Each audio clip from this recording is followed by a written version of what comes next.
Perkenalkan, saya Novita Saragi. Selamat datang di video tutorial permintaan logistik TBRO.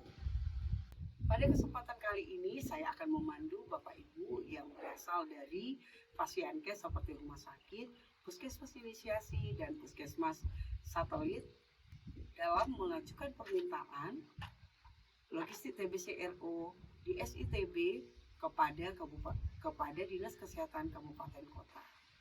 Silahkan masuk ke akun SITB Bapak Ibu, kemudian pilih modul logistik. Selanjutnya pilih OATRO. Karena kita akan meminta obat, maka yang kita pilih dari menu permintaan, kemudian pilih permintaan keluar. Akan muncul pilihan di kanan atas, pilihan tambah. Kita klik, maka akan muncul kolom tambah pemesanan obat RO.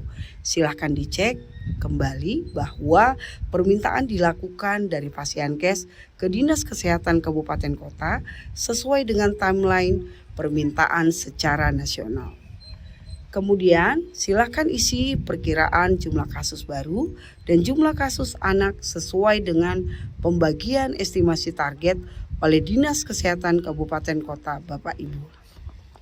Selanjutnya, silahkan diisi nama farmasi yang mengajukan permohonan atau mewakili instansi di kolom dibuat oleh dan melengkapi nama kepala farmasi di layanan Bapak Ibu. Silahkan klik simpan, maka akan muncul tabel detail permintaan obat RO. Pastikan jumlah pasien yang sedang berobat di rumah sakit sudah sesuai dengan yang terinput di SITB. Maka akan terchecklist secara otomatis di SITB. Jika pasien sudah terchecklist dan perkiraan jumlah pasien baru sudah diisikan, maka perhitungan obat akan muncul secara otomatis di SITB.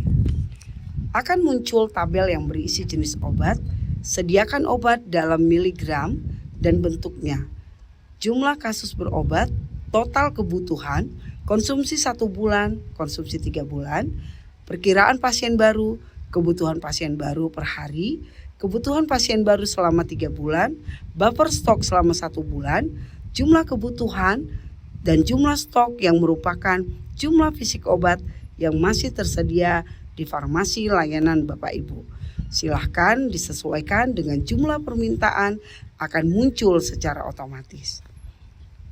Bapak Ibu bisa melakukan analisis kebutuhan pengobatan sesuai dengan paduan pengobatan yaitu jangka panjang, jangka pendek, BIPAL dan BIPAL-M yang kemungkinan akan diminum oleh pasien. Sebagai contoh bahwa amikasin, streptomisin, kanamisin pas tidak lagi digunakan dalam paduan pengobatan sehingga tidak perlu lagi kita ajukan dan bisa kita isikan 0. Kemudian karena kita tidak mengisikan perkiraan jumlah kasus anak, maka jenis obat bedaquiline yang 20 mg permintaannya 0.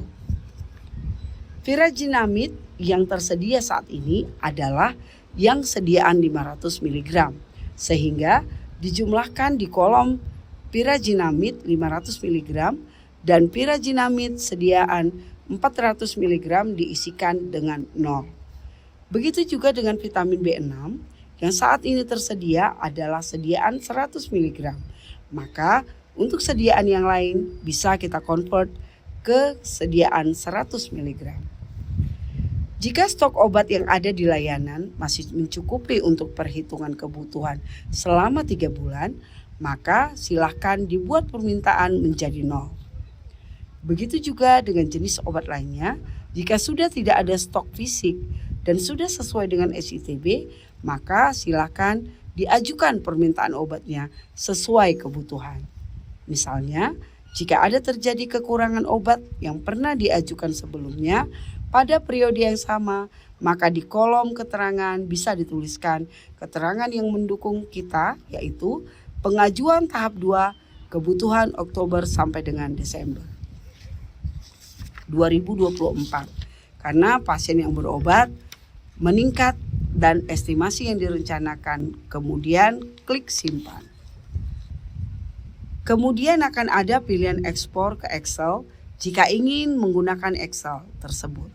Pilihan edit atau upload lampiran jika ingin menyertakan surat permintaan dari Fasiankes ke Dinas Kesehatan.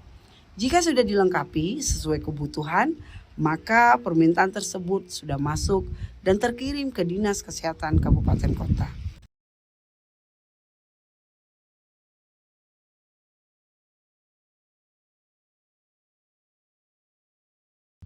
Demikian video tutorial ini terkait permintaan obat dari Fasiankes ke Dinas Kesehatan Kabupaten Kota.